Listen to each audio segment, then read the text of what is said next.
Thank you, Reinout. So, first of all, is anyone here about to raise money, or is somebody raising money right now? Cool. So I made the speech for like two of you.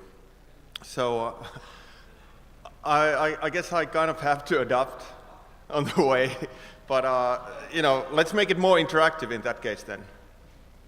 So quickly, my background, I think Reinout already mentioned, but I've been in games for 15 years plus, and started doing mobile games in the really early days in '99. So back then we were doing SMS-based games first, then VAP came along, and those were really the early dark days. And that's when my first bad experience with VCs happened. And back then, my company was funded by Stratos Ventures, and Small Planet had the same investor. Both companies were based in Helsinki, and the VC kind of made us to merge. And not really sure if either company or CEO really wanted to do that, but that's kind of like, that's part of the game when you accept like money from VCs or any outside parties. Anyhow, after Small Planet, I went to work with Habbo. So in early 2003, I was with Habbo for 9 years, EVP of marketing, biz dev, product, depended on the year, but pretty much saw all the aspects of a games company. And Habbo was actually one of the first free-to-play companies, together with Nexon, in the early days. And I think it was not before like 06 or 07 when other people actually believed that there is something like free-to-play, and it makes sense to get as many users as you can to try out the game and then do the conversion later on to paying customers. But back in 03, everyone was saying like, you guys are this crazy stupid. Then went to work for Rovio for a year and a half or so. Over there I was in Corp Dev. And in August of last year, joined Next Games. And currently I'm also a board member at a Swedish company called Mac Interactive. And you guys should really keep a close eye on this company. It's definitely, if not the best, but one of the best casual gaming companies right now. And everyone should actually download Russell if they haven't, just to see how good the company is and their games. Quickly about Next Games. So I would call Next Games maybe the first of the second generation of Finnish mobile companies, meaning that the team really comes from Rovio, Supercell, and many of the companies that made the success in Finland. And obviously they're really successful still, but until now, like, people really haven't left Supercell or Rovio to form their own companies. And when talking about financing, our seed investor is Jari Ovaskainen. So Jari Ovaskainen is the same guy who did the seed round at Supercell. So he had a really good last September with the SoftBank acquisition. Yeah, so we're at 15 headcount right now, and we're actively hiring. So check out the website. So to the topic. So this is from Wikipedia, like what the normal financing cycle looks like. I don't think this is true, actually. I think companies like Supercell and Rovio actually proved that, you know, once you have your first hit in your hands, like, you're not going to take any VC money unless you're going to do a secondary sale. But you're not going to raise money for the company because the company really doesn't need the money. So I'm going to talk about Teemu? Yeah. Secondary sale, what do you mean with that? A lot of people don't know what it is. What is a secondary sale? Oh, secondary, yeah. That means when the owners, shareholders of the company only sell shares to, you know, a third party instead of raising capital for the company. So the company doesn't get any money, but the owners would sell their shares. So I'm going to focus on the seed capital phase and maybe kind of like touching like Series A. And Series A nowadays means, kind of like many different things. It depends on how much you're raising and what have you, but really the first two phases of raising capital for the company. So I would say that, dilution, like how much of the ownership you're going to have to give away usually during these rounds. Seed round is, between 20 to 30%, and that money usually is raised to get the first game done, maybe a bit further, but it's really to get something done, something concrete. And we've seen some seed rounds that are as high as like 2 million, but usually a seed round is maybe like around $500,000.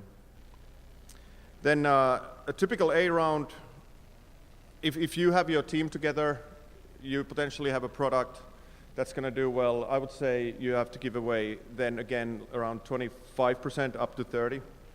And I've heard that somebody has done A round just by giving away 15%, but I don't think that's really normal.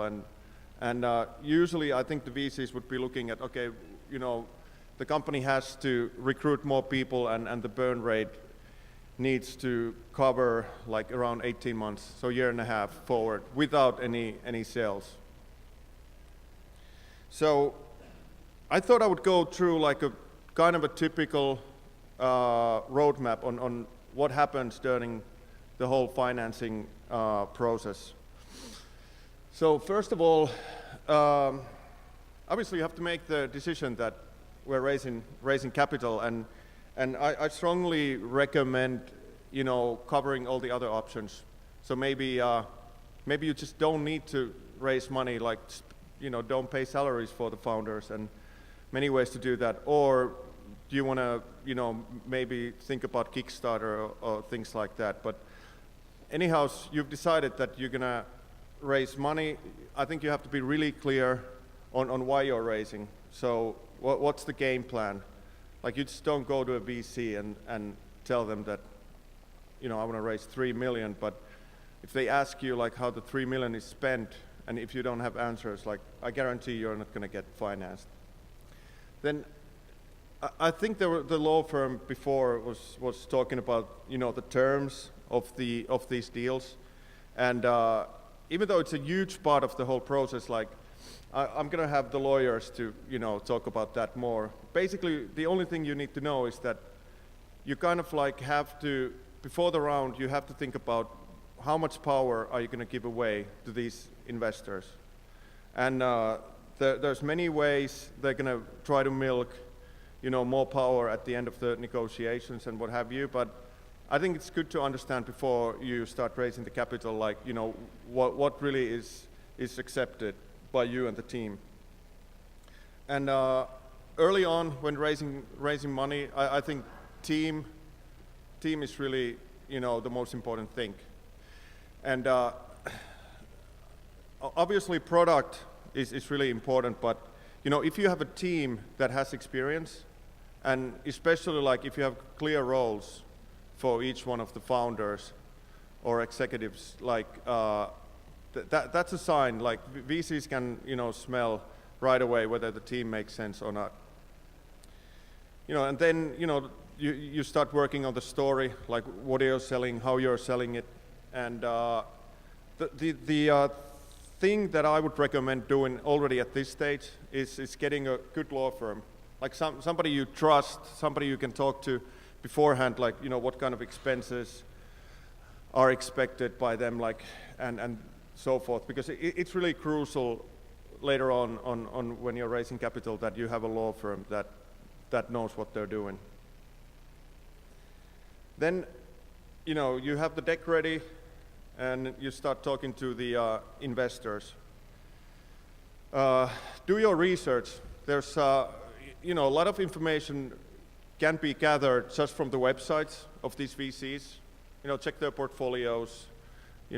What kind of investments have they done before, and also it really makes sense to understand like what kind of a typical investment looks like for them, so that if an investor likes to usually invest 5 million and they don't do seed round, that's somebody that you shouldn't go and talk to and ask for 500,000.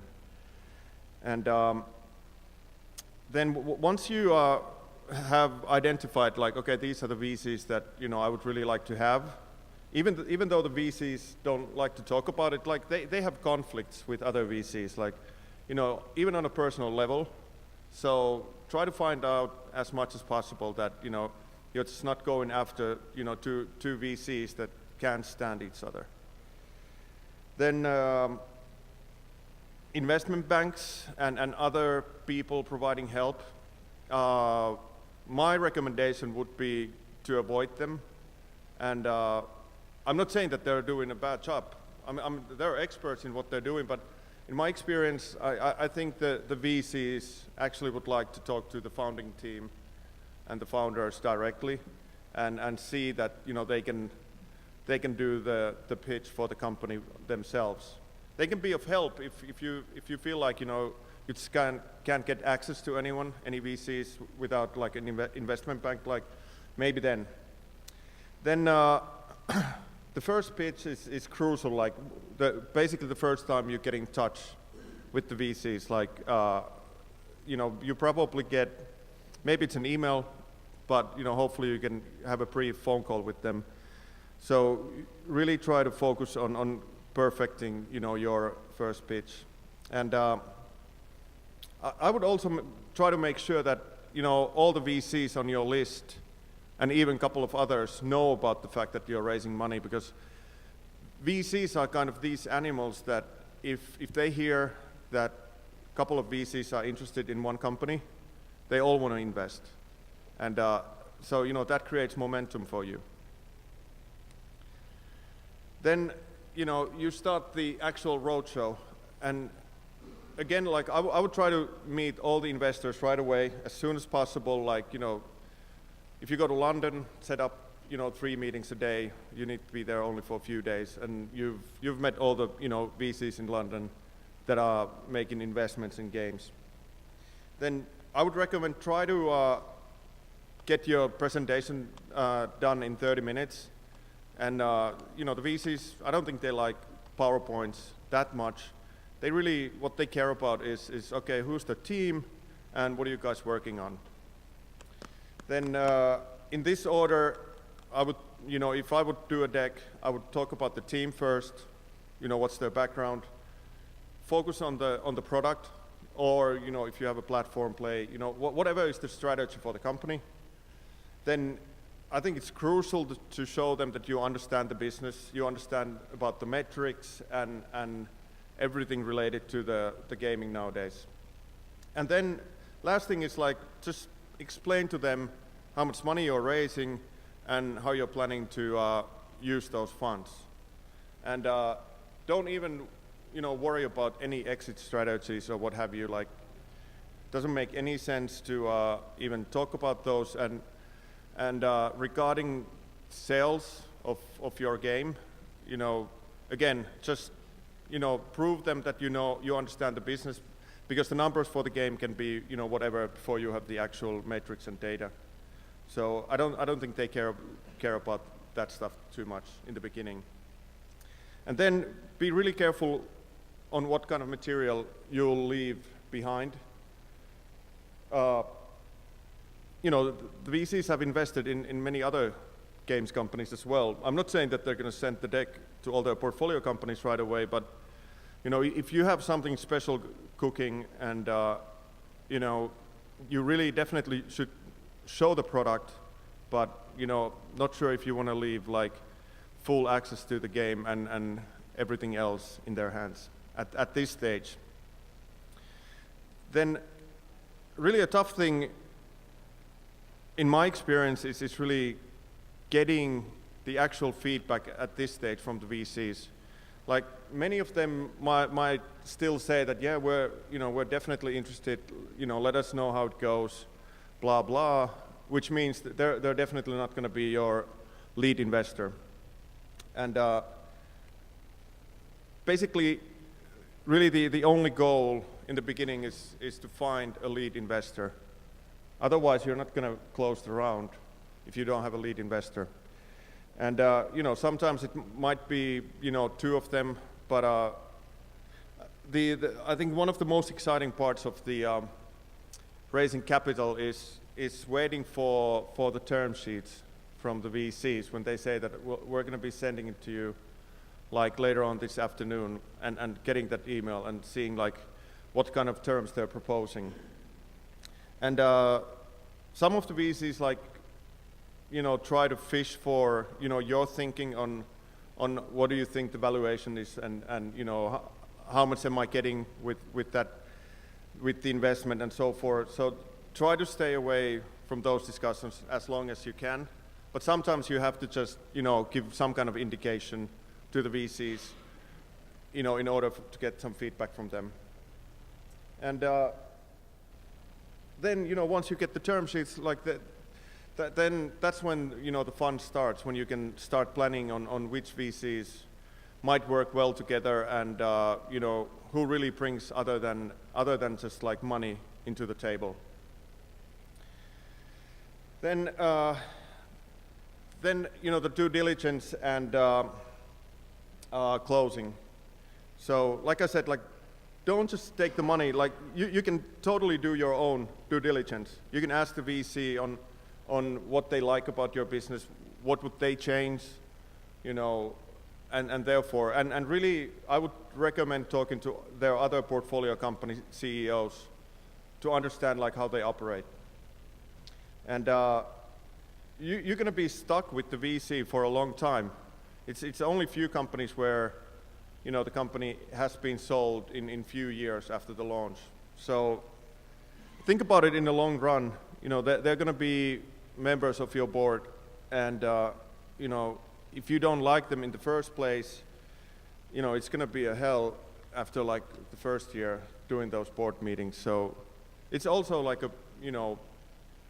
a person business in that sense, that you should make sure that you can get along with the VC.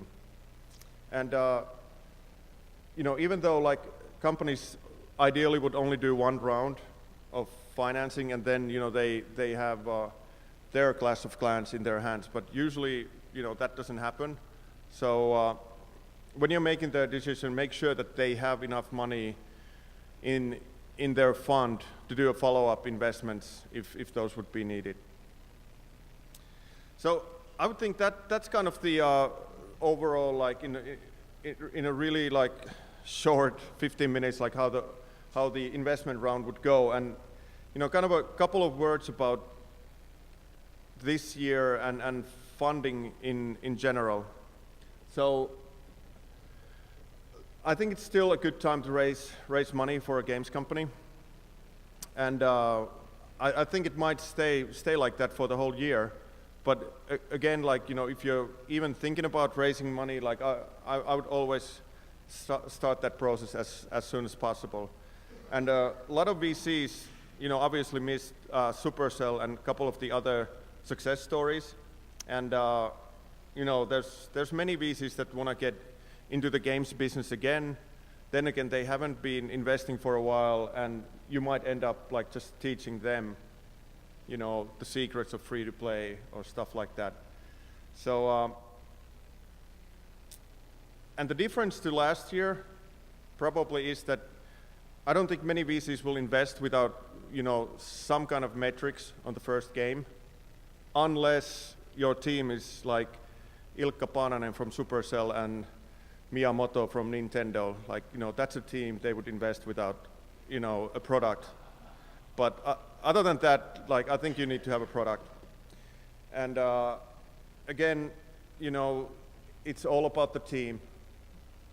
And it's funny how in Finland, there's so many games companies out there now that I think this year it's going to be pretty hard for a new games company to pop up from Finland, having a kick-ass founding team, because there's just too many companies soon in Finland. And so, that's a good opportunity for all the other capitals, gaming hubs around the world. Then another thing is that now that the VCs understand that once the first game is going to take off, it makes, let's say it makes $500,000 a day, you're not going to be raising money anymore. So they have to get into the game earlier than they would like. So that's why you've seen some of the big VCs making seed investments, because they understand that, you know, potentially there's no A round coming ever. Can I ask you something? You addressed that it will be difficult for more companies to get from Finland, because a lot of them are already involved in some kind of companies. Yeah. What I heard is that there is too much money and too less talent in Finland. Okay, yeah, now that I think of it, yeah, I guess I said that. But what I meant was that I think the reality is that for the size of Finland, we do have a lot of gaming companies, and many of them are successful because, you know, it tends to be that, you know, the best companies right now in mobile games are in the Nordics, whether it's Stockholm or Helsinki. But I think at the management team level, you know, that's where we're going to see Finnish companies probably, you know, hiring people from, whether it's from Sweden or UK and what have you. There's definitely enough talent to make the games, but maybe like experienced management might be the bottleneck in the future. And how much has Nokia been responsible for this huge success right now? I think a lot. Like Rovio would have been dead for years without Nokia, because Nokia kept buying, you know, games from Rovio. But I think it's the whole mentality that Nokia brought when people really thought about mobile, you know, much more than in States, for example, where States was like all about internet and, you know, that type of things. I think in the Nordics, even in Sweden, like people got used to thinking about mobile first, much earlier than in other countries. Earlier as in the 90s?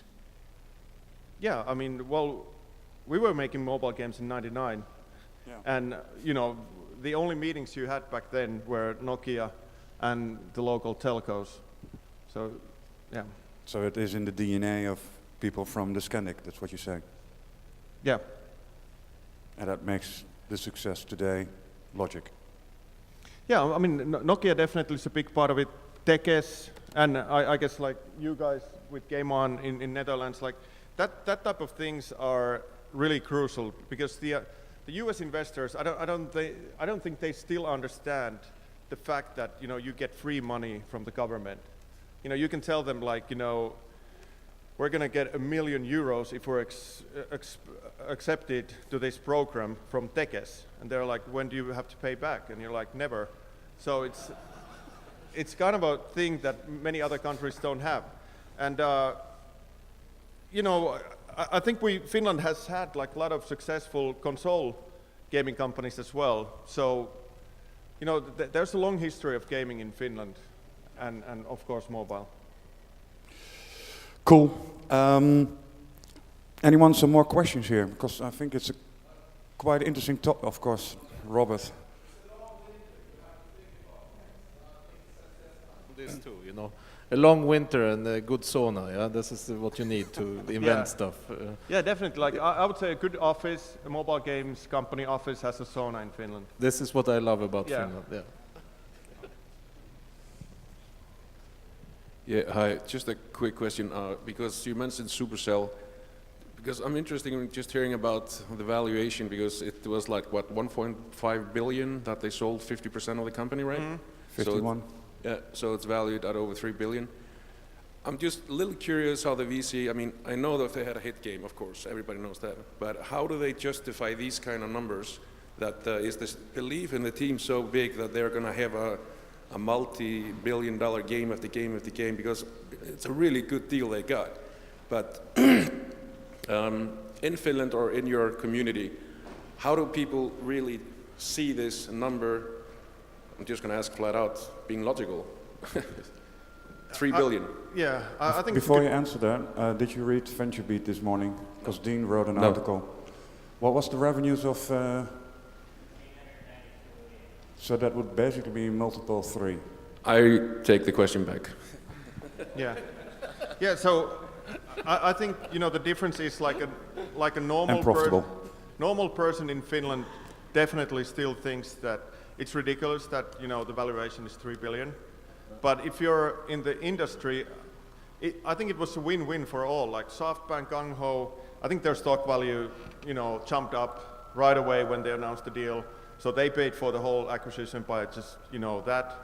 Then, you know, Supercell is making like, you know, whatever is the official numbers, but over 5 million a day in revenue. So looking at even the numbers, I think it made sense. I think the only kind of a big question, if I was about to buy Supercell, would have been like, okay, well, can they sustain that level of revenue, and will there be another hit game coming up? Like, you know, Boom Beach seems to be equally as good as Clash of Clans.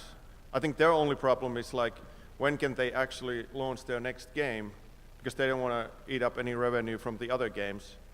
But looks like it was a great acquisition for all of them. Well, that's interesting because at least they have a game. And then you look at Marcus and his team of Grand Cru. So they raised without having anything live. And $16 million in the bank. How do you look at that?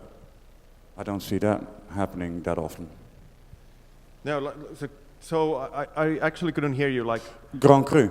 Yeah, Grand Cru, yeah. So they raised. Yeah. No game live whatsoever, but they have a kick-ass team, $16 million.